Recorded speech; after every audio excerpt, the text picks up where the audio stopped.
할렐루야. 우리 옆 사람 인사할까요? 예수 안에서 사랑합니다. 예. 오늘 자꾸 뒤에서 뭐 이상한 소리 계속 들리는데, 어제 새벽에 잘 주무셨습니까? 잘 못 주무셨습니까? 예, 그래서 저는 교회에서 잤습니다. 집에도 각 방마다 에어컨이 한 대씩 있거든요. 그런데 이제 그 에어컨을 쓰지 말고 우리는 교회 거 쓰자. 그래갖고 제 각 방에는 이렇게 에어컨이 이렇게 조그만 거 이렇게 있습니다. 그래서 이렇게 못 알아들으셨군요. 수동식 에어컨 한 대가 있습니다. 그래서 각 방별로 부채를 이렇게 쓰는데 그거 가지고는 너무 안 될 것 같아갖고 교회로 넘어왔습니다. 그나마 공간이 넓어서 여기는 그나마 덜 덥습니다. 그래서 이제 지난밤에 같이 여기 교회에서 이렇게 아이들하고 잤는데 우리 성도들은 지난 새벽에 에어컨을 가지고 계신 분들은 에어컨 키면서 주무실 것 같긴 한데 없으신 분들은 어떻게 주무셨을까 이런 생각을 좀 해보게 됩니다. 좀 성도들 좀 생각해 보십시오. 지체들 좀 생각해 보세요. 이제 아가서 8장까지 다 왔습니다. 이제 책거리 할 때가 됐습니다.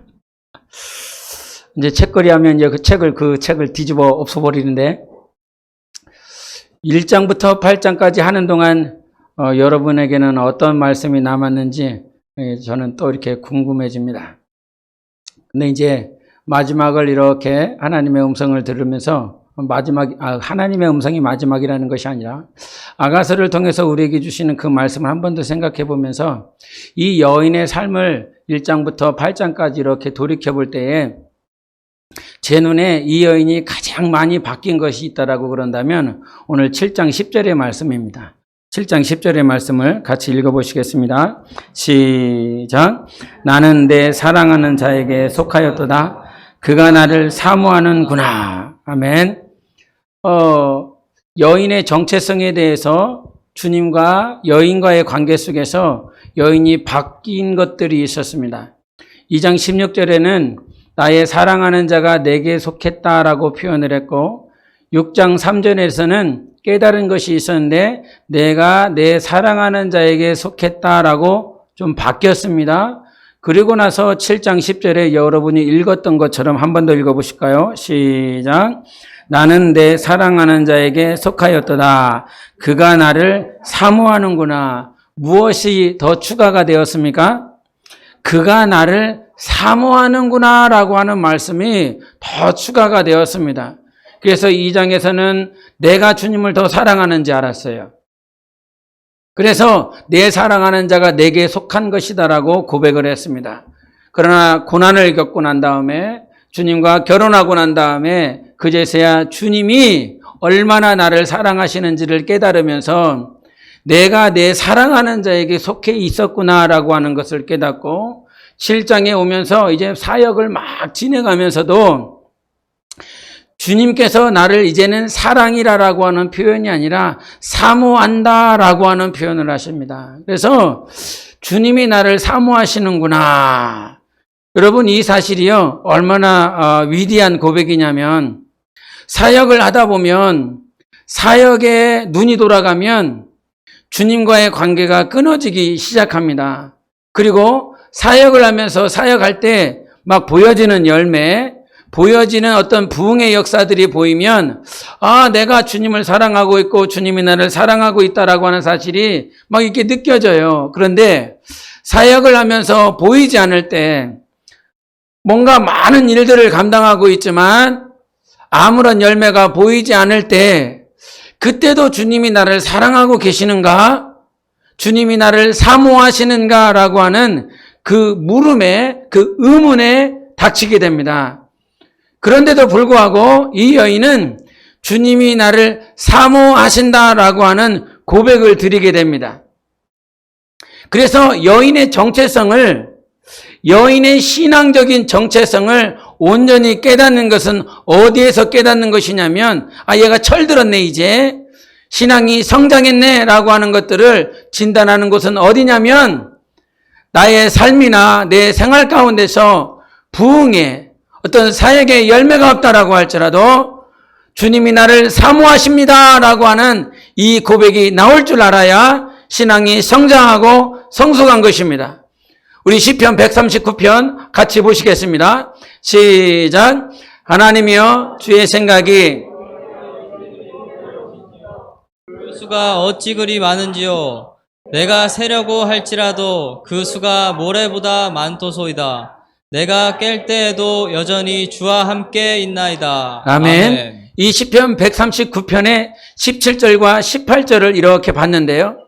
139편 1절부터 3절까지는 어떤 말씀을 하시냐면 같이 읽어보겠습니다. 시작. 여호와여 주께서 나를 살펴보셨으므로 나를 아시나이다. 주께서 내가 앉고 일어섬을 아시고 멀리서도 나의 생각을 밝히 아시오며 나의 모든 길과 내가 눕는 것을 살펴보셨으므로 나의 모든 행위를 익히 아시오니. 여기서 1절부터 3절까지 무엇을 강조하고 있냐면 하나님이 나를 아신다는 것입니다. 이것이 우리에게 얼마나 은혜가 되는지 모릅니다. 하나님이 나를 알고 계셔. 그러면서 이 139편에는 어떤 말씀이 있냐면 저 새벽 날개를 치며 또 내가 저 바다 끝에 거하고 스월에 거하고 저 지옥에 내가 내 자리를 빈다라고 할지라도 거기에서 하나님이 계시고 하나님이 나를 아시고 이 말씀을 그러면서 주님께서 나를 지으셨습니다. 모태로부터 나를 창조하셨습니다. 계속 하나님이 나를 위해서 어떠한 것을 하셨는지를 가르쳐주고 있습니다. 그러면서 139편 17절 18절에 하는 말씀이 뭐냐면 하나님이여 주의 생각이 내게 어찌 그리 보배로운지요 말씀하고 있어요. 하나님의 생각이 어디를 향하고 있습니까? 내게 향하고 있습니다. 나에게 향하고 있는데 그 수가 어떻다는 것입니까? 얼마나 많은지를 모르겠다는 거야. 그 모래에 저 바다의 해변가에 있는 모래보다도 하나님의 생각, 그 해변가에 있는 모래가 몇 개예요? 몇 알맹이에요? 셀 수 있어요? 없어요? 없어요. 직접 가서 셀 수도 없는데 하나님이 나를 향한 생각은 그 모래보다도 더 많이 있다는 것입니다. 오늘도 주님이 우리를 생각하고 있습니다. 그래서 주님이 나를 생각하는 그 모양, 주님이 나를 바라보고 있는 그 눈망울, 비둘기와 같이 내 영혼을 바라보고 계시는 그 주님의 생각은 도저히 알 방법이 없습니다. 그래서 여러분, 신앙이 정체하지 않고 성장하고 성숙하는 것은 무엇이냐면 주님이 나를 생각하고 있습니다. 그리고 그분이 나를 사모한다라고 하는 말씀입니다. 요한복음을 보면서 제가 은혜 받은 말씀이 있습니다. 그 요한복음은 누가 썼지요? 침례 요한이 있었지요? 예, 사도 요한이 있었습니다. 사도 요한이 있으면서 자기가 어떠한 존재인지 그렇게 고백하는 구절이 나옵니다. 요한복음 13장 봅니다. 시작. 예수의 제자 중 하나 곧 그가 사랑하시는 자가 예수의 품에 의지하여. 다음 말씀도 베드로가 돌이켜 예수께서 사랑하시는 그 제자가 따르는 것을 애하니. 그는 만찬석에서 예수의 품에 의지하여 주님을 파는 자가 누구오니까 묻던 자더라. 예, 자기를 소개할 때 그렇게 표현합니다. 최후의 만찬을 하면서 마지막으로 주님과 함께 식사를 할 때에 그 사랑하시는 자가 품에 앉아있다라고 말씀합니다. 이거 누가 썼다고요? 요한이 썼다고요. 요한이 자기 자신을 표현을 할 때 그가 사랑하시는 자라고 자기를 서술하고 있는 것입니다.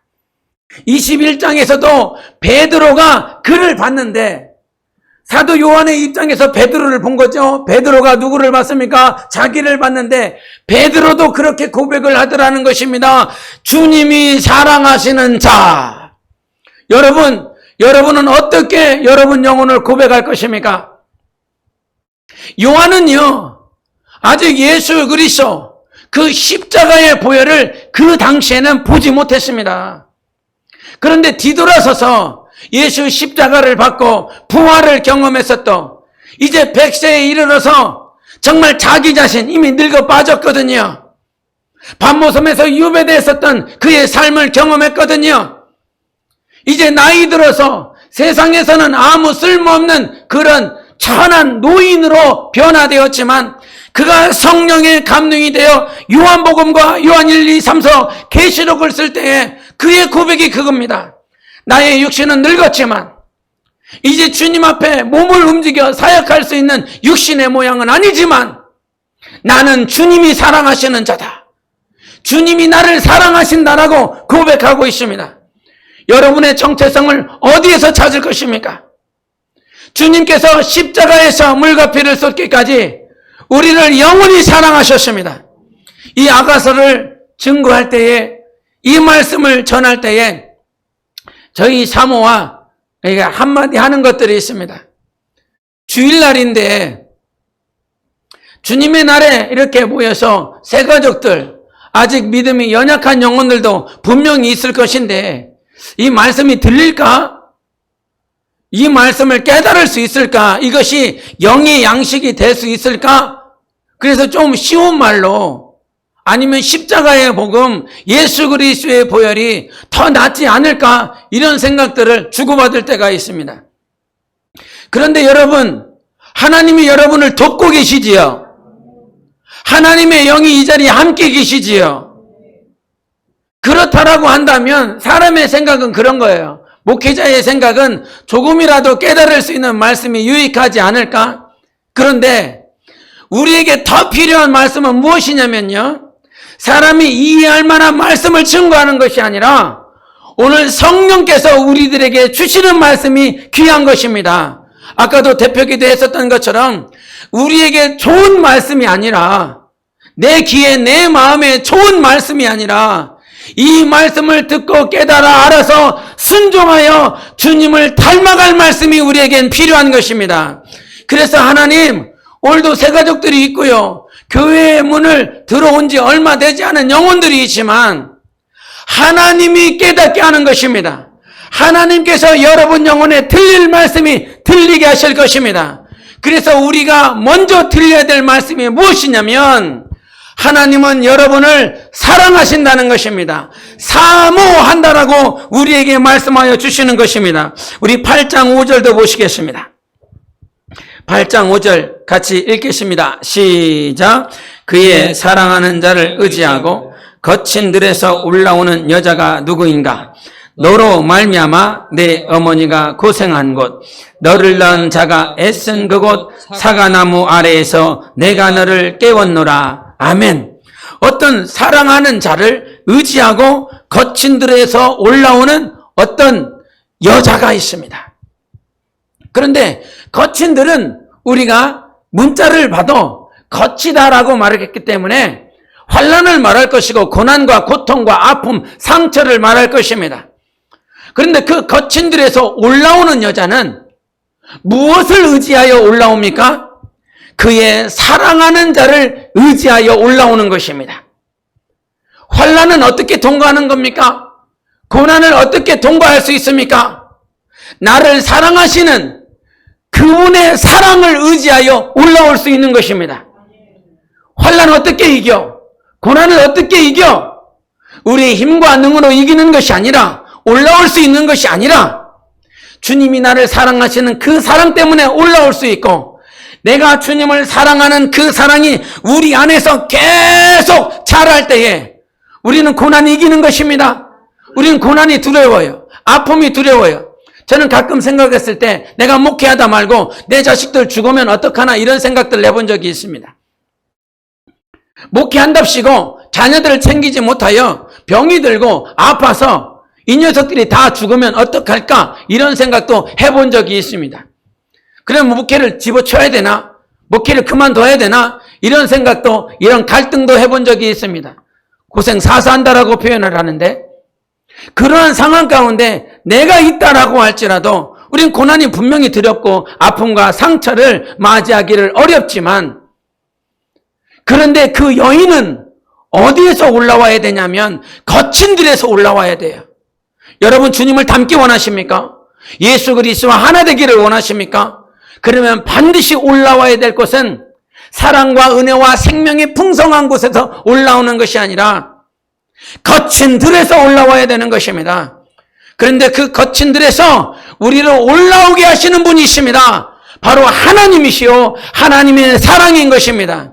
그래서 언제까지 거친 들에 있다고, 고난 가운데 있다고, 아픔과 상처 가운데 있다고 항상 거기서 좌절하고 낭망하고 범죄하면서 살겠느냐라고 하는 거예요. 여러분 사사기를 아시지요? 사사기의 패턴이 어떻게 됩니까? 사사기 패턴, 사사들이 왜 올라오지요? 하나님께서 왜 사사들을 보내지요? 백성들이 먼저는 범죄하는 것 아닙니까? 이 범죄한 백성들을 향해서 주님이 어떻게 하십니까? 심판하시고 형벌하십니다. 심판이 다다르자 백성들이 어떻게 행동합니까? 회개합니다. 이 회개하는 백성들을 향해서 주님은 어떻게 하십니까? 용서하십니다. 이것이 항상 반복되는 것이 사사기입니다. 먼저는 뭐라고요? 범죄하는 것. 두 번째는요, 심판과 형벌하는 것. 세 번째는 회개하는 것. 네 번째는 용서하는 것. 이것들이 항상 반복된다라고 하는 사실입니다. 여러분, 거친들이 힘이 들고 어렵습니다. 그렇다고 언제까지 이 사사시대처럼 범죄하고 심판받고 다시 회개하고 용서받는 그런 삶을 항상 그렇게 쳇바퀴처럼 살 것입니까? 그 사사시대처럼 사는 것이 아니라 이제 그 거친 들에서 올라오셔야 될 것 아니겠습니까? 주님, 내가 범죄했습니다. 나를 용서해 주세요. 주님은 용서하십니다. 항상 용서하십니다. 우리 주님이 잘하는 거 뭔지 아십니까? 용서한다는 거예요. 어떠한 죄라도 용서하실 수 있는 분. 그런데 우리는요, 용서가 안 돼서 힘이 들죠. 나의 이 태중으로 말미암아 낳은 자식도 용서가 안 돼서 오늘 힘이 들고 어렵잖아요. 그런데 주님은 용서를 너무너무 잘하세요.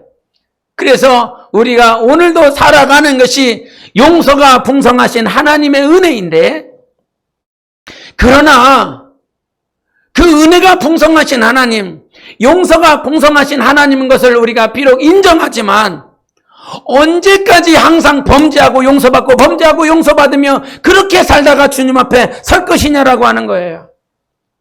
이제는 거친 들에서 올라와서 어떻게 올라와? 주님을 사랑하는 그 사랑으로, 주님이 나를 사랑하시는 그 사랑으로 이기라는 것입니다. 항상 범죄하며 그 자리에 있지 말고 이겨라. 주님이 그것을 요구하시는 거예요. 계시록의 7교회 교회들의 공통적인 특징이 무엇입니까? 하나는 무엇이냐면 성령이 교회들에게 하시는 음성을 들어라. 이 말씀은요, 그 7개 교회에 동일하게 말씀하고 있습니다. 그래서 교회는 누구의 음성을 듣는 것이 교회입니까? 성령의 음성을 듣는 것이 교회입니다. 그리고 교회가 되려면 반드시 어떤 자들이 나와야 되느냐? 이기는 자들이 나와야 됩니다. 무엇에 근거해서요? 성령이 주시는 말씀에 근거해서 순종하고 복종함으로 이기는 자들이 나와야 되는 것입니다. 그래서 항상 사사시대의 모양이 아니라 이제 성령이 말씀을 주시는 교회 시대에서 이 말씀을 받고 이기는 자들이 나와야 되는 것입니다. 그래서 이기는 자들에게는 항상 주님께서 상을 주시지요. 이 말씀을 묵상하면서 누가복음 14장의 말씀이 확 올라옵니다. 사사시대를 살아가고 있는 모양이 누가복음 14장에 동일하게 나오는데, 이것은 마태복음 21장에 나와 있는 그 왕이 잔치를 비유로 이끈 것을 말을 하고 있습니다. 왕이 아들을 위해서 잔치를 베풀었는데 그 잔치를 베풀기 위해서 정말 모든 필요한 손님들을 초청장을 보내서 오라라고 말을 합니다. 오라고 초청을 보냈는데 그들이 하는 말이 무슨 말이냐면, 나는 밭을 샀으니까 밭을 보러 가야 된다. 나는 소 5겨리를 샀으니까 나는 그들을 시험하러 가야 된다. 나는 장가 들었으니까 나는 못 가겠다. 이렇게 표현합니다. 여러분, 이 세 가지의 공통점이 무엇이냐면요, 무엇인가 새로운 것들이 있어요. 밭을 샀어요. 밭을, 이 말은 집을 샀다는 거예요. 차를 샀다는 거예요. 네? 토지를 샀다는 거예요. 얼마나 좋아요? 얼마나 기뻐요? 하나님이 여러분에게 만평의 땅을 주시면 어떻겠습니까? 지금의 표정을 지을 것입니다. 아무런 감정이 없는 표정들. 예? 좋은 차를 주시고 좋은 집을 주셨다면 기뻐할 것입니다. 내 마음이 어디로 갑니까? 좋은 차에게 갑니다. 좋은 집에 갑니다. 소 5겨레를 샀습니다. 10마리의 소를 샀습니다. 이것은 사업장과 같아요. 그 농번기에 필요한 소를 사서 그 농업이 가장 중시되었었던 고대시대에 이 소가 얼마나 중요합니까? 먹고 사는 일들을 책임져 줄 수 있는 그 소를 샀습니다. 그런데 그 소를 시험하러 갑니다. 소 때문에 마음을 빼앗겨서 주님께 가지 못하지요. 요즘은 뭐 때문에 소 대신 우리에게 있는 수많은 동물들에게 마음을 빼앗깁니다. 관심을 갑니다. 동물들에게 마음을 빼앗겨서 주님께 온전히 드리지 못합니다. 장가 들어야 되겠습니다. 장가 간답시고 주님 앞에 나오지 못하는 사람들이 얼마나 많이 있습니까? 그런데 여러분, 신앙생활은 이기는 생활인 것입니다. 주님이 너 밭을 샀냐? 그러면 주님이 그런 말씀을 안 하시는 주님이 깨닫게 하시는 말씀이 무슨 말씀이냐면 밭을 샀네. 근데 그 밭을 이 밭을 향해서 가고 있는 그들을 향해서 너 밭을 향해서 가지 말고 나에게 와라. 내가 내 종들을 보내서 네 밭을 다 일구게 해줄게. 그리고 너는 나에게 오라 이렇게 말씀하시지 않더라고요.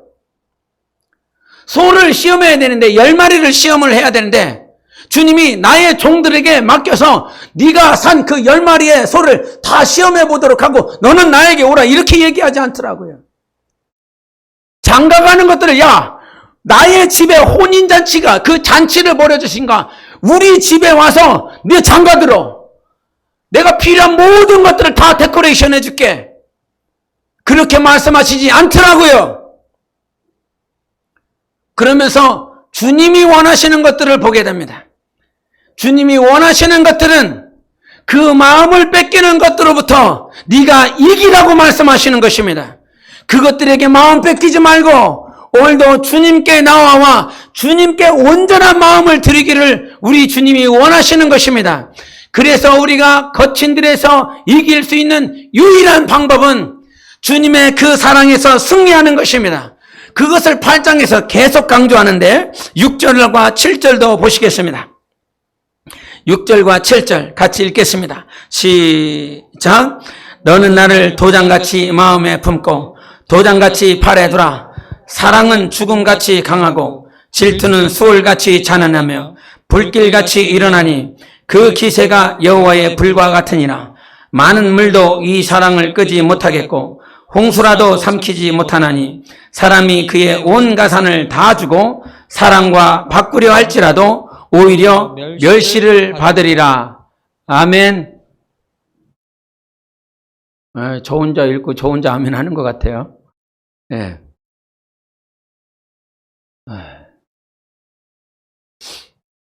이 6절은 누가 말하고 있는 것 같습니까?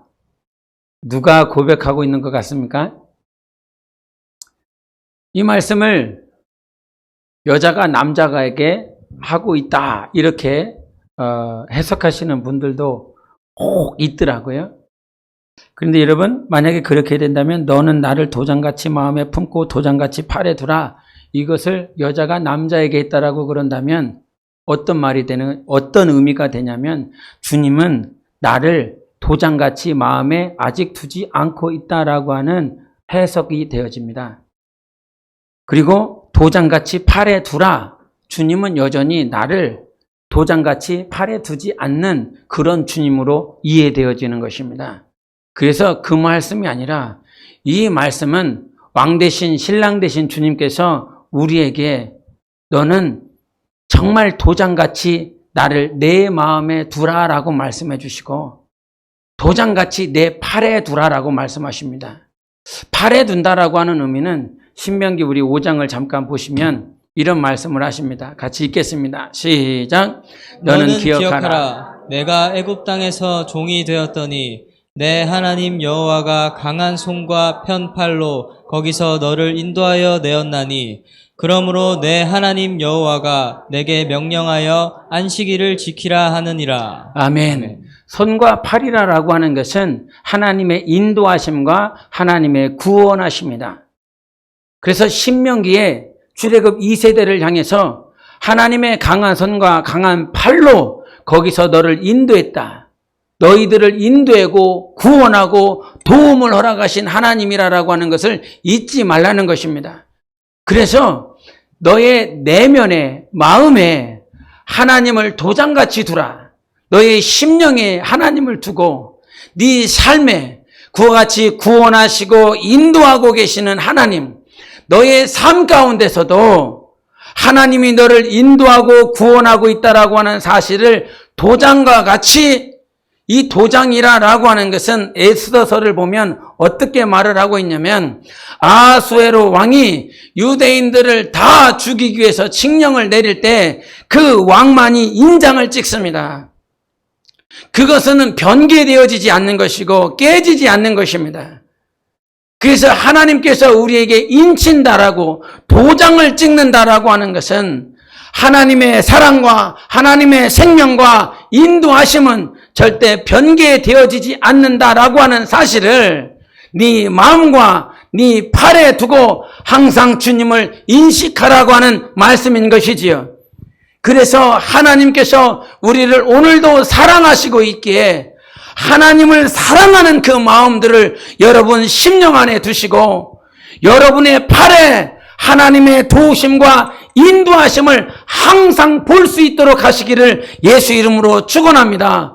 그리고 하나님을 사랑할 때에 이 질투심이 타오르는 것 같이 주님을 사랑하라라고 하는 거예요. 제가 한번 중국에서 이게 꿈을 꾼 적이 있는데 자다 말고 꿈을 꿨는데 그 꿈에 저희 사모가 나왔어요. 저희 사모가 나왔는데 저희 사모가 제가 생판 모르는 한 남자하고 막 이렇게 막 기쁘게 행복하게 막 단둘이 테이블에 앉아갖고 막 이렇게 얘기를 하고 있는 거예요.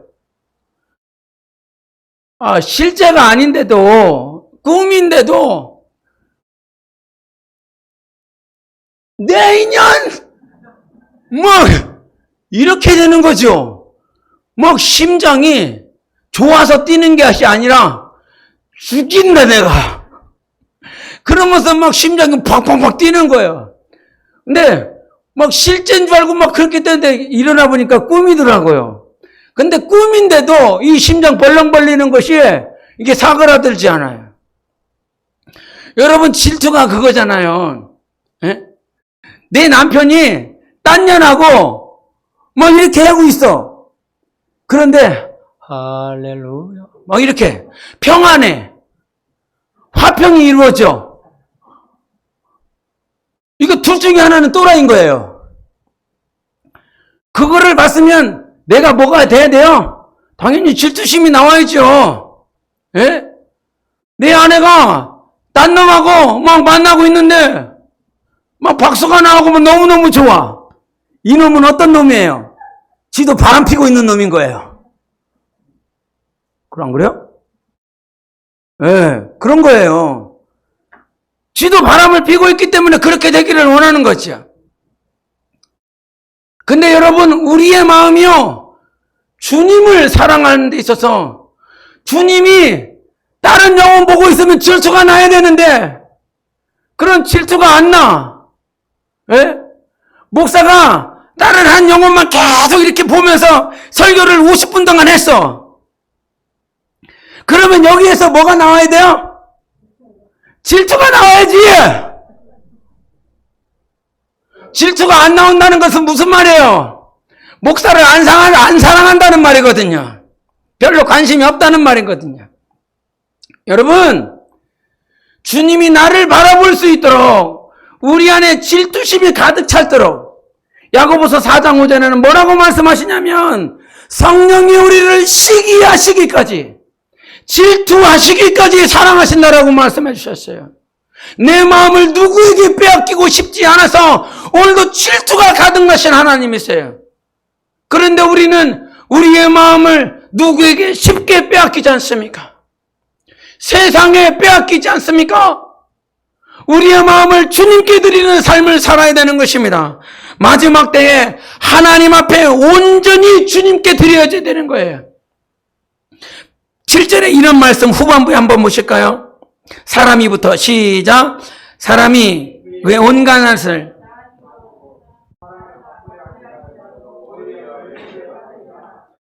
한번 더 읽어볼까요? 시작. 사람이 그의 온 가산을 다 주고 사랑과 바꾸려 할지라도 오히려 멸시를 받으리라. 아멘. 사랑을 뭘로 바꾼다는 거예요? 돈으로 바꾸는, 가산으로 바꾸는, 재물로 바꿔주는 형태가 올 것이라 이 말이죠. 그런 모양이 있어요. 본래 의미는 이 사랑은 그 어떤 가산이나 재물로 바꿀 수 없는 것이 되라고 말씀하시는 거예요. 내가 주님을 향한 그 사랑은 돈으로 바꿀 수 없는 것이 되라. 집과 바꿀 수 없는 것, 차와 바꿀 수 없는, 사람과 바꿀 수 없는 그런 사랑이 되라라고 말씀을 해주시는 거예요. 그런데 마지막 때가 되면 주님을 향한 그 사랑을 돈과 바꾸려고 하는, 재물과 바꾸려고 하는 원수의 마지막 전쟁이 있을 것을 성경은 말하지 않습니까? 마지막 때에 계시록 13장 17절 18절을 잠깐 보실까요? 시작. 누구든지 이 표를 가진 자 외에는 매매를 못하게 하니 이 표는 곧 짐승의 이름이나 그 이름의 수라. 지혜가 여기 있으니 총명한 자는 그 짐승의 수를 세어보라. 그것은 사람의 수니 그의 수는 666이니라. 예, 마지막 때에 매매를 못한다라고 그랬어요. 코로나가 돼서 백신을 안 맞으면 뭘 못하게 하고, 백신을 안 맞으면 만약에 매매도 못하고, 백신을 안 맞으면 사업도 못하고, 백신을 못하면 내가 취업도 안 되고, 백신을 맞지 못하면 회사에서 잘리게 되고, 그러면 어떻게 돼요? 당연히 백신 먼저 맞으려고 하겠죠? 안 그럴 것 같아요? 백신 먼저 맞겠지요? 마지막 때에 모든 세계의 모든 왕들이 이 전염병 때문에 당신 백신 맞아야 돼? 근데 백신이 하나만 바꾸면 되는 거예요. 666. 베리칩이라고 표현을 하죠. 백신에서 그냥 666 베리칩 하나로 바뀌면 아주 이해가 편한 거예요. 베리칩을 인식이 안 되면 너는 회사를 다닐 수가 없다. 너는 이것을 받지 못하면 사업할 수 없다. 사업장으로 허가가 되어지지 않냐고 사업을 할 수 없고, 취직이 안 되고, 학교에 들어갈 수 없고, 이 세상에 할 수 있는 것을 아무것도 할 수가 없어요. 그러면 마지막 때 여러분은 선택해야 됩니다. 선택할 날이 얼마 남지 않았습니다. 그래서 우리는 항상 싸우면서, 영적 생활 항상 싸우면서 신앙이 자라나야 됩니다. 천하 영광을 다 얻는다라고 할지라도 예수 그리스도를 잃으면 다 잃는 것입니다. 그러한 결단하면서 살아가야 돼요. 죽기로 작정하고 살아가야 돼요. 지난주에 침례를 받으면서 우리 권사님이 그랬다고 하더라고요. 침례를 받으면서 침례를 딱 들어갔고 너무 빨리 나왔다고. 너무 빨리 나와서 죽는 걸 잘 모르겠다고. 그렇게 비스무리 얘기하셨다고 하더라고요. 그래요? 들어가시. 관짝을 만들어갖고 문을 딱 닫아갖고 아예 올라오지 못하도록 영원히 죽어버리게. 한번 그랬었던 적이 있어요, 진짜로. 어떤 자매가 중국 자매였는데 중국 자매를 침례를 주는데 이제 뭐 저수지나 뭐 호수나 뭐 이렇게 큰 수영장으로 가지고 못하고 이 관을 만들었어요. 관처럼 만들었어요. 그래갖고 비닐에다가 이제 비닐을 쳐서 그 위에다가 물을 붓는 거, 관 안에다가 물을 붓는 거죠. 근데 그 자매는 등치가 이만했거든요. 근데 한 번에 이게 앉아갖고 이렇게 침례를 주는데 침례를 딱 쳤는데 팔이 낀 거예요. 팔이 껴갖고 야 흘려. 그래갖고 침례를 주시는 분들이 막 힘을 줘서 당겼었던 적이 있어요. 살찌면 돼요. 살찌면 가능성이 있어요. 그러면서 이렇게 하면서 막 올라왔었던 그랬던 적이 있어요. 여러분, 그런 식으로 침례, 죽음, 나를 내려놓는 거, 포기하는 거를 경험할 수 있다라고 그런다면 제가 여러분에게 새 침례를 다시 주겠습니다. 여러분이 주 예수 그리스도와 죽고 사는 것들을 그런 식으로만 경험할 수 있다면, 나도 그런 식으로 경험할 수 있다면 제가 먼저 들어갈 것입니다. 그런데 죽고 사는 것은 아까도 표현했던 것처럼 교회는 성령이 교회들에게 하시는 말씀을 듣고 이기는 자가 되어야 되는 것입니다. 그때 비로소 내가 죽어야 된다. 내가 주님과 함께 죽는다라고 하는 것을 경험할 수 있어요. 주님이 여러분에게 주시는 말씀을 듣고 순종하고 복종할 때 비로소 우리는 이기는 교회가 될 수 있어요. 교회는 항상 이깁니까? 여러분, 교회는 항상 이깁니까? 교회는 영원합니까? 영적으로 보면 영원합니다. 그러나 영원하지 않은 교회도 있더라고요. 무너지는 교회도 있더라고요. 왜? 성령이 교회들에게 하시는 말씀을 듣는 자들이 없으면, 이 자리에 여러분이 앉아 계시고 저는 설교하는 자리에 있지만, 이 설교하는 자가 오늘 성령이 교회들에게 하시는 말씀을 못 듣네. 지는 설교는 하는데 성령이 하시는 말씀을 못 들어. 이 자리에 앉아 있지만, 이 자리에 앉아서 말씀을 듣고 있는 척은 하고 있지만 성령이 교회들에게 하시는 말씀을 못 듣네. 그러면 이 교회는 교회가 아닌 거지요. 에베소서 2장 5절에 보면, 에베소서란다. 계시록 2장 5절을 잠깐 보실까요? 같이 읽겠습니다. 시작. 그러므로 어디서 떨어졌는지를 생각하고 회개하여 처음 행위를 가지라. 만일 그리하지 아니하고 회개하지 아니하면 내가 내게 가서 내 촛대를 그 자리에서 옮기리라. 아멘. 과거에는요, 이 말씀을 듣고요, 저 촛대가 저기서 말씀하시고 있는 촛대가 나가 아닌가 싶어서 막 정말 땅을 치면서 회개하면서 눈물 펑펑 쏟아가면서 그렇게 회개하신 분들 굉장히 많거든요. 지금은요, 저 말씀 때문에 회개하는 사람을요, 근래에 제가 보지를 못했어요. 아무도 저 말씀은 나와 상관없는 말씀으로 그렇게 깨닫고 보고 있는 사람들 얼마나 많은지 몰라요. 주님은 저러신 분이세요. 촛대 옮길 수 있는 분이세요. 촛대가 뭡니까 그러면 여러분? 촛대. 네 촛대를 그 자리에서 옮기리라고 말씀하셨는데 여기서 말하는 촛대는 뭐지요?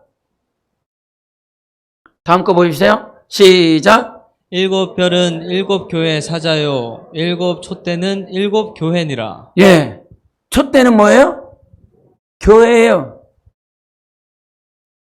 교회가 교회되어지지 않으면 하나님은 그 교회를 옮겨버리겠다라고 말씀하시는 것입니다. 여러분 각 개인에게 해당하는 말씀이실 수도 있지만 이거는 주님께서 불러 모으신 에클레시아를 얘기하고 있어요. 불러 모은 이 무형의 교회를 그 자리에서 옮겨버리겠다라고 말씀해 주세요. 언제요? 성령이 교회들에게 하시는 그 말씀을 못 들어. 근데 에베소 교회에 성령이 교회들에게 하시는 말씀은 무엇이었냐면, 순종하고 복종해야 될 말씀은 네 처음 행위를 잃어버렸다는 거지요. 이 처음 행위는 무엇입니까? 주님을 사랑하는 그 마음으로 말미암아 순종하는 것. 주님을 사랑하여 순종하세요. 주님을 너무너무 사랑해서 복종하세요. 목사 때문에 하는 것 아니라 교회의 이름 때문에 하는 것이 아니라 그게 되어지지 않으면 이 교회를 옮겨버리겠다는 것입니다. 이 교회를 옮겨버리고 주님이 원하시는 다른 교회를 세우겠지요. 여러분, 주님이 원하시는 교회가 되어야 되는 것입니다. 그래서 주님이 원하시는 교회는 반드시 이기고 승리해야 되는데 성령이 교회들에게 주시는 그 말씀을 듣고 순종해. 에베소 교회는 사랑을 회복하라고 말씀하셨어요. 이 자리에서 단지 순종만 하고 있는 분들이 있을 것입니다. 국내 선교하라고 그러니까 그냥 순종하자.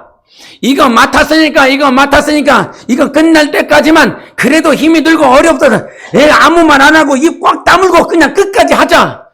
끝나면 이 자리, 이 위치, 이 담당자의 위치 아니면 내게 맡겨주는 그 지 그때 끝나면 다 끝나니까 그때까지만 참아보자.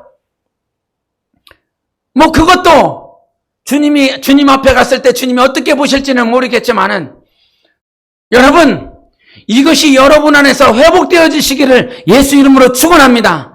주님을 사랑해서 순종하세요. 주님을 사랑해서 복종하세요. 그럴 때에 비로소 우리는 하나님을 향한, 그러니까 아가서 1장부터 8장까지 여인이 변화된 것은 그거예요.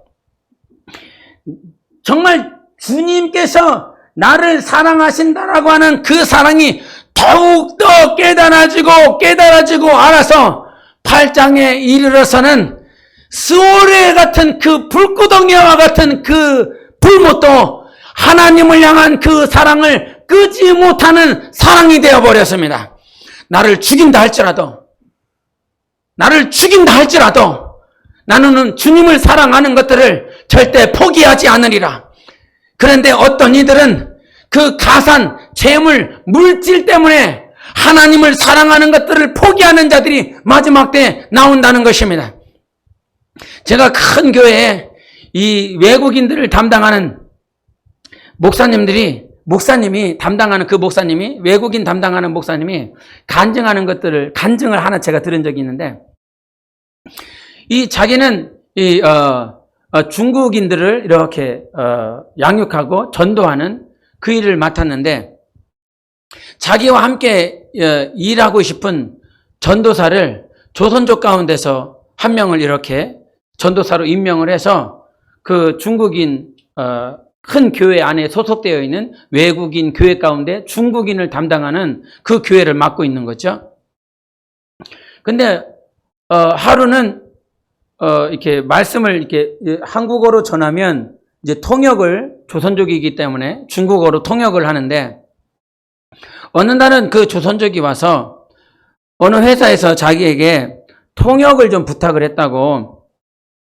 그래서 이 통역을 부탁을 했는데, 정말 너무 죄송스러운데 내가 목사님 오늘 하루만 제가 그쪽 회사에 가서 통역을 하고 와도 될지요? 이렇게 하면서 아주 간곡하게 부탁을 해서 어쩔 수 없이 그 목사님이 그러냐, 그러면 오늘 하루만 딱 가서 하고 다음 주부터는 온전하게 해라.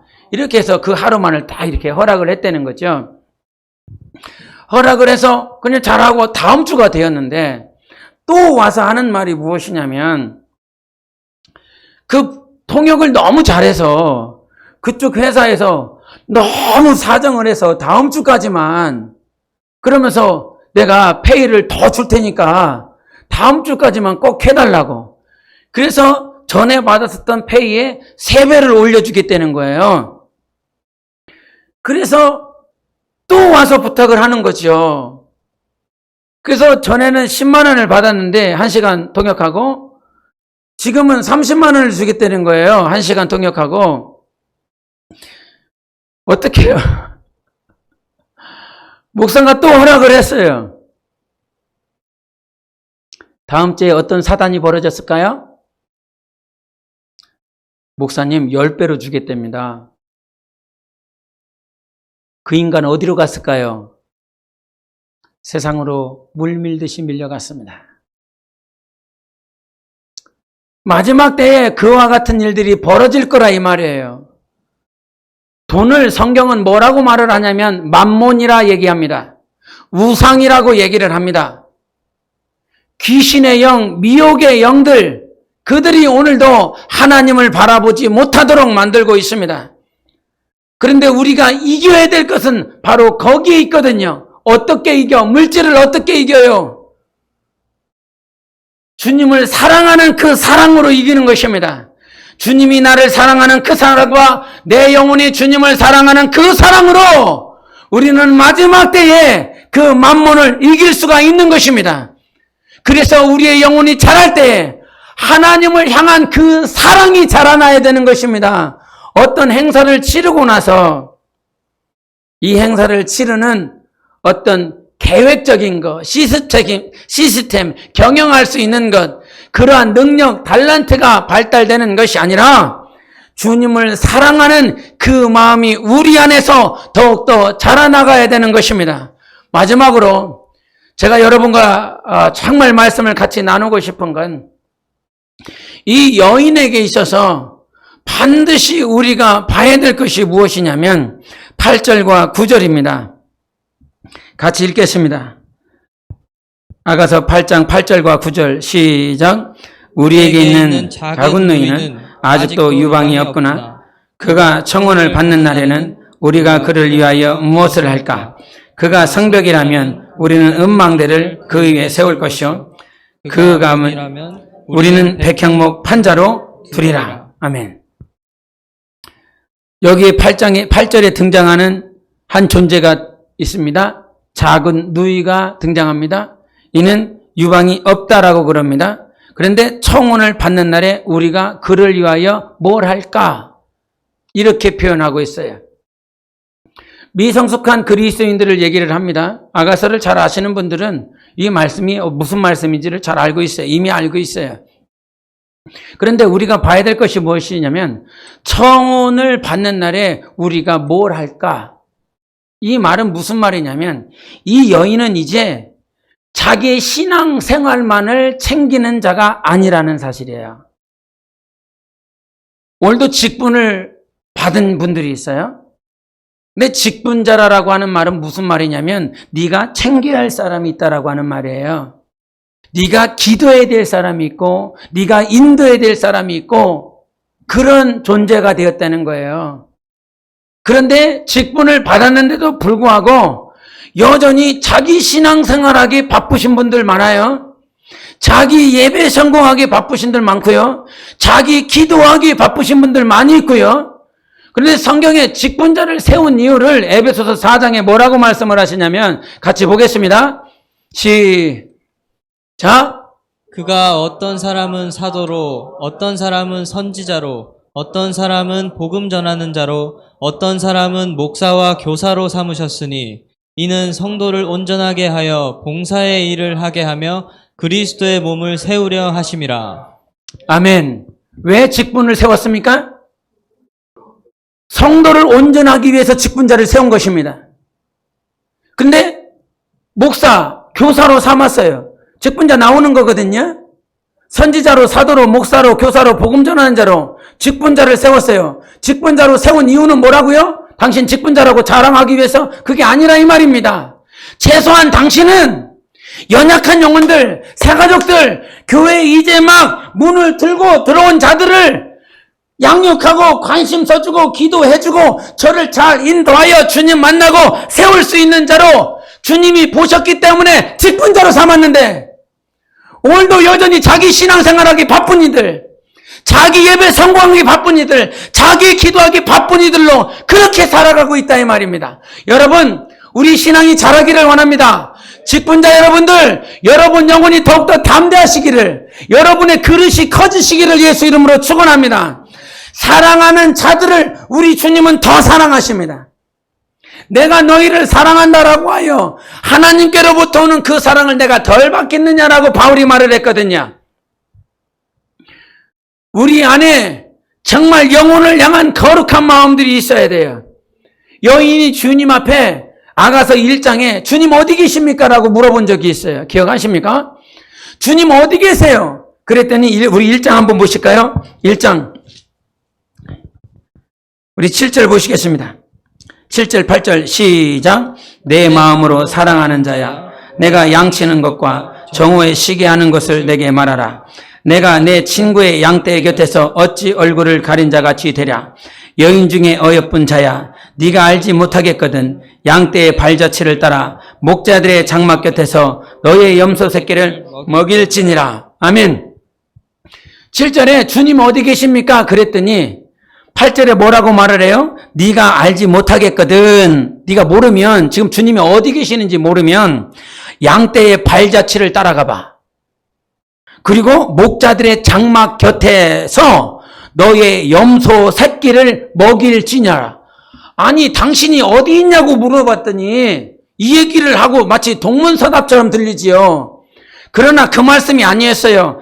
양떼의 발자취를 따라가, 즉 공동체, 교회를 따라가 봐. 양떼들, 양무리들을 따라가 봐. 교회를 따라가 봐. 그리고 장막 곁에 있는 그 목자들이 있지요. 영적 권위를 가지고 있는 지도자들 곁에 너의 염소 새끼를 쳐봐. 너의 염소 새끼를 먹여봐. 그러면 내가 어디 있는지 알 거야 라고 가르쳐주고 있는 거예요. 주님이 어디 계시는지 보여요, 여러분? 주님이 어디 계시는지 들려요? 깨달아져요? 주님 어디 계시는 거예요? 네가 지금 교회에 주님께서 허락하신 공동체 안에서 질서를 따라 너에게 맡겨준 그 영혼을 관리가 아니라 어디 갔네? 저기 있네? 이런 관리가 아니라 그에게 뭘 먹이는 거예요? 염소 새끼를 먹이는 거예요.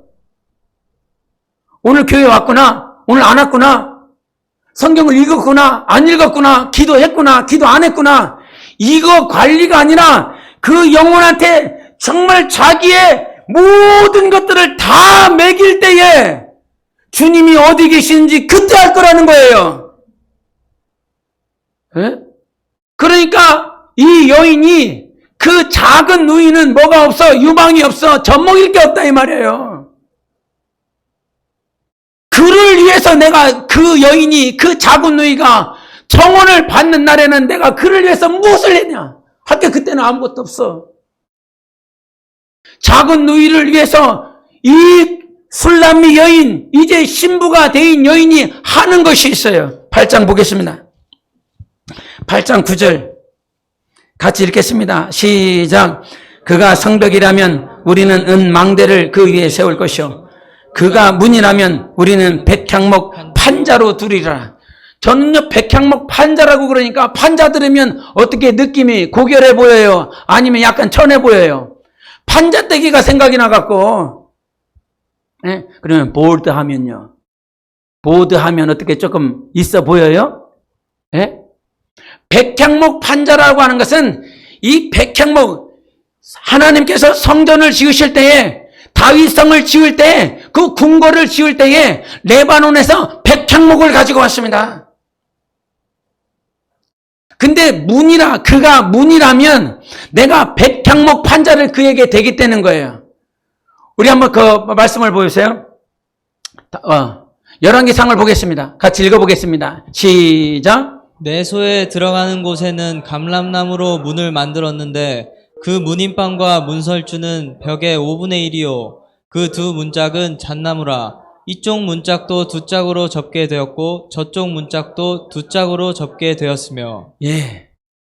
저 문을 만들었는데 문을 만든 재료가 뭐 있습니까, 여러분?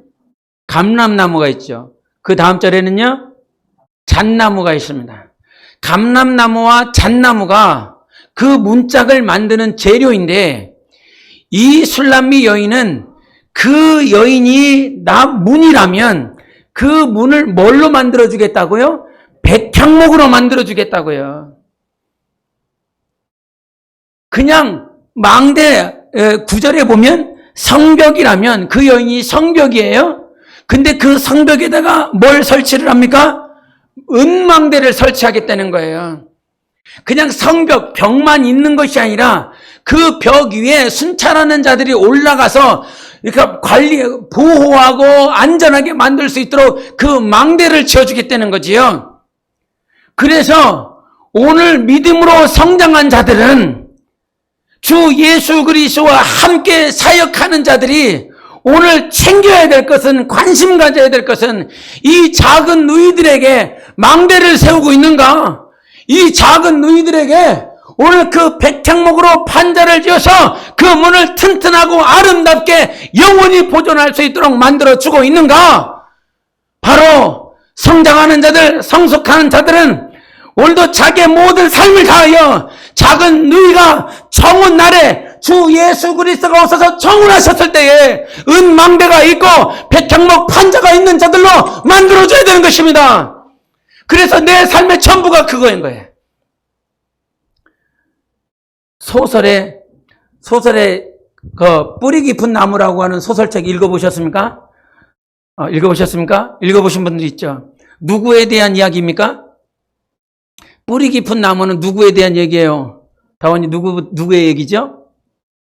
다원이 네, 세종의 이야기예요.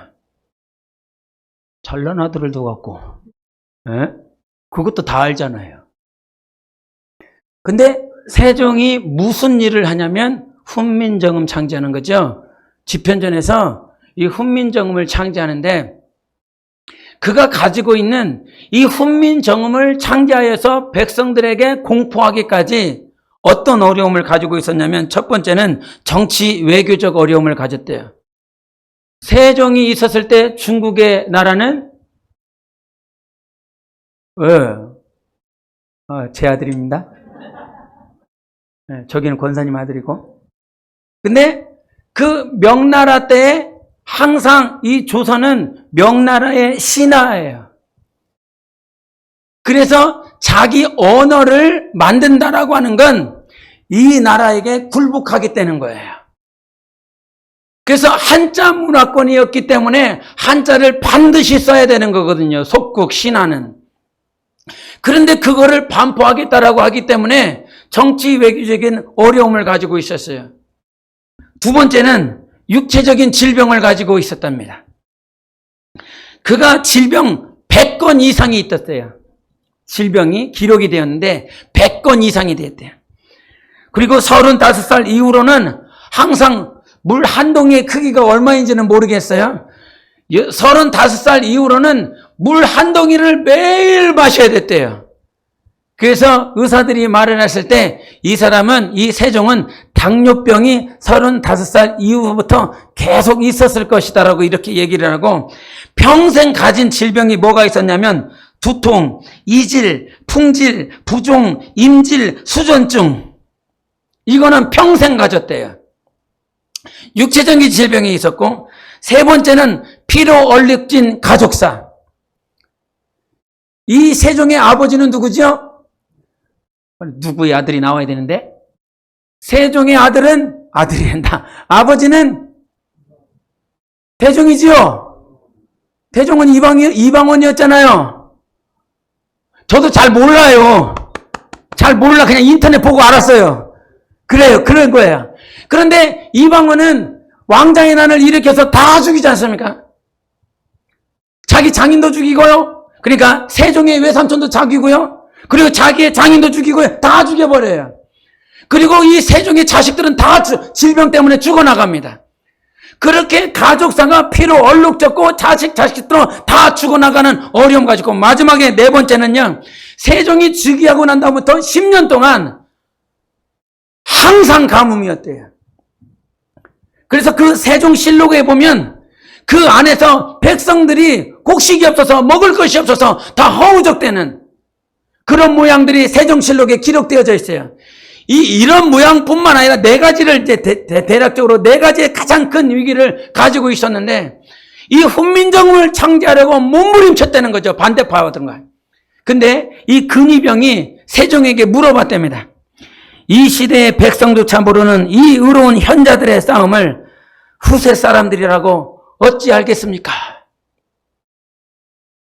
정말로 왕은 그렇게 많은 싸움과 대적자들과 싸우고 있는데 후세의 사람들이 뭐라고 알아주겠습니까? 그랬더니 세종실록에 세종이 이렇게 말했답니다. 후세 사람들이 나를 알아주지 않음을 염려하지 않는다. 지금의 백성이 나의 뜻을 알아주지 않음 또한 서러워하지 않는다. 다만 내가 할 일은 지금 나에게 맡겨진 백성을 염려하는 것뿐이다. 저는 이 말씀을 딱 읽는데 내 마음에 확 다가오는 거. 오늘 내가 할 일은 지금 나에게 맡겨진 백성을 염려하는 것이다. 나를 어떻게 평가하는지, 역사가들이 나를 어떻게 기록할지, 아니면 후세의 사람들이 나를 어떻게 평가할지, 그것은 나에게 중요하지 않다. 오늘 나에게 가장 중요한 건 하나님이 나에게 맡겨준 영혼들을 향하여 염려하고 기도하고 근심하는 것, 그거 한 가지밖에는 없다는 것입니다. 여러분, 오늘 여러분이 성장해야 되는 그 방향과 그 목적지, 그 뜻, 그것은 무엇이냐면 나에게 맡겨준 영혼들, 나에게 맡겨준 나의 백성들, 나의 백성이라고 하는 말은 바로 그가 왕이라는 사실입니다. 왕의 영성을 가지고 자기 백성을 향하여 이 백성을 살리기 위하여 몸부림치는 자들이 나와야 되는 것입니다. 그것이 교회고 이 마지막 때에 주님이 원하시는 모양인 것입니다. 직분자 여러분, 성도 여러분, 자기 자신만을 위하여 신앙생활하는 사람이 아니라 여러분 앞에 맡겨준 여러분의 백성이 있습니다. 여러분 앞에 있는 하나님의 백성들이 있습니다. 이 백성을 위하여 눈물 뿌리고 이 백성을 위하여 간구하는 영혼의 삶을 살아보셔야 되지 않겠습니까? 그저 자기만, 자기 목숨만, 자기 영혼만을 생각하는 자가 아니라 주님이 나에게 맡겨주셨다. 주님의 양이다. 8장 12절 보겠습니다. 8장 12절 같이 읽겠습니다. 시작. 솔로몬 너는 천을 얻겠고 열매를 지키는 자도 200을 얻으려니와 내게 속한 내 포도원은 내 앞에 있구나. 저는 이것이 여인의 마지막 우리에게 보여주는 열매라고 생각을 합니다. 그 전까지 포도원, 성류원은 주님께 속해 있었습니다. 그래서 우리가 가자고, 성류꽃이 폈는지 한번 보러 가자고, 포도나무 꽃이 폈는지 한번 가서 보러 가자고. 근데 그 동산 안에 성류꽃도 있고 포도나무 꽃도 있습니다. 그 동산은 하나님의 동산, 예수 그리스도의 동산입니다. 그런데요, 그 포도나무에 꽃이 피어있는 그 포도원이 이제 누구의 것이 되었습니까? 8장 12절에는 내게 속한 내 포도원이라고 말을 합니다. 포도원은요, 이스라엘을 얘기하거든요. 이스라엘은 하나님의 백성을 얘기하고 이것이 결국은 교회를 얘기하는 것입니다. 내게 속한 내 교회. 여러분의 교회가 있습니까? 내게 속한 내 교회가 있습니까? 주님이 여러분에게 교회를 주시고요, 주님은 동산으로 가십니다. 동일한 동산이지만 내게 속한 동산이라는 거예요. 내게 속한 포도원이라는 거예요. 교회가 여러분에게 속한 포도원이고 여러분에게 속한 교회가 돼야 되거든요.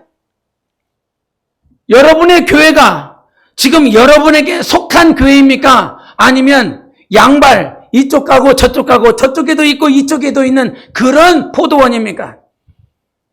마지막에 여러분에게 주님이 말씀하십니다. 너에게 속한 너의 교회가 있느냐? 네 교회가 있느냐? 저는 우리 교회가 내 교회입니다. 다르게 오해하지 마시기를 바랍니다. 내 교회라고 하는 말은 이 교회가 내 목숨을 다하여 내 앞에 있는 이 백성만을 향하여 근심하고 걱정할 수 있는 유일한 교회입니다. 다른 교회 근심하지 않습니다. 다른 교회 성도들 쳐다볼 시간도 없고 근심하고 염려할 시간도 없습니다. 내가 주님 앞에 섰을 때 하나님 앞에 받는 평가는 내게 속한 내 교회, 내게 속한 내 포도원을 어떻게 치리하고 저들을 어떻게 세웠느냐에 따라서 주님 앞에 나의 상급이 있을 것이기 때문에 다른 교회는 주님께서 다른 자에게 맡겨서 다른 포도원을 맡겨서 주님께서 일하실 것입니다. 그런데 교만합니다. 저 교회는 주님이 안 계십니까? 당신이 가야 치리가 됩니까? 당신이 신경을 쓰고 당신이 기도를 해야 저 교회는 세워집니까? 그렇지 않습니다. 내게 속한 내 교회가, 내게 속한 내 포도원이 있어야 되는 것입니다. 그런데 남의 포도원 가서, 남의 포도원에서 꽃을 치고 있고 순을 치고 있고 가지를 치고 있는 사람들이 얼마나 많은지 모릅니다. 그 포도원의 주인은 하나님이십니다. 성령님이십니다. 당신이 주인 되지 마세요. 당신이 오늘도 기도해야 되고 오늘도 바라봐야 될 것은 내게 속한 내 포도원입니다. 여러분의 포도원이 있기를 바랍니다. 내게 속한 유일한 포도원이 있을 때 하나님 앞에 서서 그와 같이 말할 수 있습니다. 마지막 우리 함께 보시겠습니다. 8장 14절 시작. 내 사랑하는 자야, 너는 빨리 달리라. 향기로운 산 위에 있는 노루와도 같고 어린 사슴과도 같아라. 8장 14절, 제가 다윗의 장막 기도에 기도하면서 얼마나 울었는지 모릅니다. 주님이 1장부터 8장까지 이렇게 보는 과정 가운데 주님이 저에게 주신 간증들이 있더라고요. 주님이 저를 인도하신 모양들이 있더라고요. 시간이 너무 많이 지나서 말할 수가 없게 되는데 8장 14절에 이 말은 그것입니다. 이 말씀을 임마누엘로 해석합니다. 임마누엘로 해석하고 또 다른 하나가 무엇이냐면 주님 다시 오소서, 마라나타로 이렇게 해석할 때가 있습니다. 이것은 이제 결국은 마라나타고 결국은 주님이 다시 오실 것인데, 이 여인은요 14절에 내 사랑하는 자야, 너는 빨리 달리라는 거예요. 이 말을 영어로 보면 come away입니다. come away라고 하는 말은, away는 저 멀리 가라는 거예요. 주님 가시옵소서. 마라나타, 내게 오라는 것이 아니라, 속히 오시옵소서 내게 오라는 말이 아니라, 내 사랑하는 자야, 너는 빨리 달리라, come away 하라는 거예요. 근데 뭐처럼? 노루와 어린 사슴처럼. 근데 여러분, 아가서에 주님이 노루와 어린 사슴처럼 막 뛰어다니신 장면이 기억나십니까? 언제 막 노루와 어린 사슴처럼 뛰어다니셨지요? 아가서 2장에 그러셨어요. 보실까요? 아가서 2장 9절 보겠습니다. 9절 10절 시작. 내 사랑하는 노루와도 같고 어린 사슴과도 같아서 우리 벽 뒤에 서서 창으로 들여다보며 창살 틈으로 엿보는구나. 나의 사랑하는 자가 내게 말하여 이르기를, 나의 사랑 내 어여쁜 자야, 일어나서 함께 가자. 이 말씀이 얼마나 은혜가 되는지 모르겠어요. 기도하다 말고 은혜가 되려면 뭐가 은혜가 돼야 돼요? 주님 내게 오세요. 멀리 가지 마시고 come away 하지 마시고 come in 해주세요. 나에게 들어와 주세요. 이것이 은혜가 되고 이것이 생명이 되고 이것이 친밀함이고 막 눈물이 날 것 같은데, 이 여인의 기도가 너무 이해가 되는 거예요. 주님 가세요. 주님이 싫어서가 아니라 이제 가세요. 가세요 하는데 막 눈물이 나더라고요. 가세요 이제. 주님은 내게 속한 내 포도원을 주셨어요. 내가 그만큼 자랐어요. 그만큼 성장하게 해주셨어요. 포도원을 맡기시고 갈 만큼 내 영혼이 성장했다는 거예요. 내게 속한 내 포도원이 있다라고 하는 말은, 여러분에게 하나님께서 여러분에게 속한 여러분의 포도원을 주셨다라고 하는 건 그만큼 여러분에게 맡길 만한 그런 성장이 있기 때문에 포도원을 주셨다는 거거든요. 그리고 그분은 가셨어요. 그리고 그 여인은 기도해요. 다시 오르지 말라고. 싫어서가 아니라 이제 가세요 주님. 어디 가라고 말씀하실까요? 노루와 어린 사슴처럼 뛰세요. 당신이 원하시는 산에서 뛰어다니세요.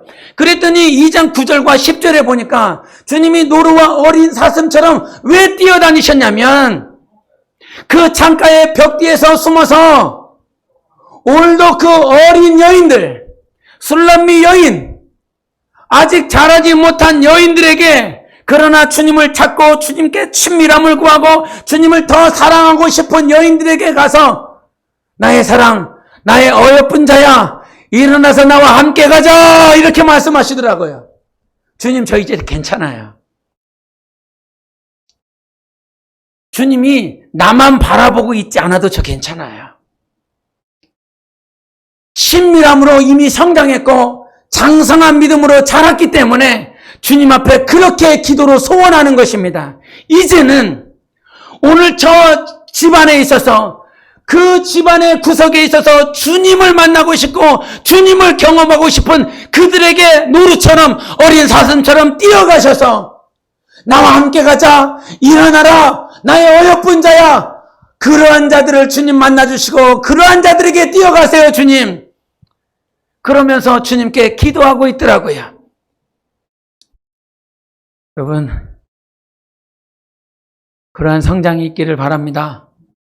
오늘 나만 찾는 자기 중심적인 신앙이 아니라 자라나시기를 바랍니다. 성장하십시오.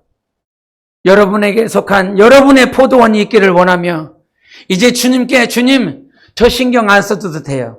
교만해서가 아니라요. 다 자라서가 아니라요.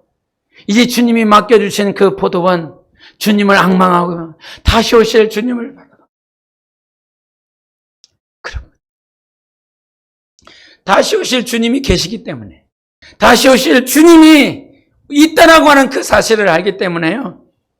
주님이 나 버린 거 아니라는 사실을 알기 때문에 여러분 사역하다 보면 보이지 않는 것들 때문에 주님이 나를 버렸는가? 주님이 나를 멀리하였는가? 이런 생각들이 혹 올라올 때 있습니다. 그런데 이미 성장한 이 여인은 주님이 나 버린 거 아니다고. 주님이 나를 쭉 포기해버린 거 아니라고. 이 사실을 1장부터 7장까지 이 8장 5기까지 계속 경험했습니다. 여러분 주님이 우리를 포기하지 않습니다. 주님이 우리를 버리지 않습니다. 이제 주님께 이런 기도를 올려보세요. 주님 제가 아니라요. 오늘도 함께 일어나 걷자. 나의 사랑 나의 어여쁜 자야 일어나 함께 걷자 라고 이 음성을 듣기를 원하는 자들에게 주님 가주세요. 그들에게 가주세요. 열방을 향하여 민족을 향하여 나라를 향하여 오늘도 복음을 듣지 못하고 있는 자들을 향하여 주님 가세요 라고 하는 이 기도가 우리 안에서 일어나기를 바랍니다. 나 중심이 아닌 예수 중심적인 여인으로 신앙인으로 일어나시기를 예수 이름으로 축원합니다. 우리 함께 외칩시다. 예수 그리스도와 함께 살자. 예수여, 우리 한 3번 외치겠습니다. 시작. 예수 그리스도와 함께 살자. 예수 그리스도와 함께 살자. 예수 그리스도와 함께 살자. 아멘. 마침내 그 기도가 이루어질 날이 우리에게 있을 것입니다. 반드시 그 기도를 할 수 있는 영성으로 자라나시기를 예수 이름으로 축원합니다. 우리 함께 기도하겠습니다. 오늘도 이 시간 기도하실 때에 주님을 더 뜨겁게 사랑하는 영혼으로 자라나시기를 정말 구합니다. 여러분 내 앞에 있는 백성은 여러분밖에는 없습니다. 또 여러분도 여러분 앞에 있는 자기 백성이 있을 것입니다. 그 백성을 위해서 눈물 뿌리십시오. 이 영혼이 청혼 날에 주님이 오셔서 청혼하시는 그날에 시간 다 빼앗겨버리고 기회를 빼앗겨버리는 자가 아니라 주님 오늘도 내가 생명이 충만하여 이 작은 너희들을 세울 수 있도록 나를 불쌍히 여겨주시고 우리 주님과 함께 뛰는 자가 되게 도와주시옵소서. 주님이 원하시는 포도원에서 주님이 내게 속한 이 포도원에서 소루와 같이 어른 사슴과 같이 뛰어 저들을 살릴 수 있는 나의 영혼이 될 수 있도록 우리 함께 예수를 외치고 기도하겠습니다.